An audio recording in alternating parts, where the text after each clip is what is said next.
Good day guys! Pasyal muna tayo sa Seawall PN. Bali, ikot po tayo sa Monte Park. Ganda na po, bukas po yung fountain po natin. At meron din po mga kainan po dyan. At ito na po ang City Hall. Masyadong ginalingan na naman ni Mayor Denver. Ganda-ganda ng City Hall. Ganda ng Christmas tree. Ang ganda rin ng fountain. Iba-iba ang kulay niya.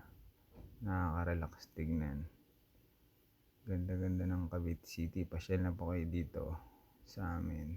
Bukas na po ang Christmas light ng Cavite City Hall. Located po siya sa PN sa Monte Park. Grabe sa ganda. Maraming salamat Mayor Denver. Top 4 na po siya sa Calabarzon sa lahat ng mayor. At sa whole Philippines, number 4 na po siya. Galing mo, Mayor. Good luck pa sa ilang years mo in service. Thank you guys. Please like, share, thank you, and follow.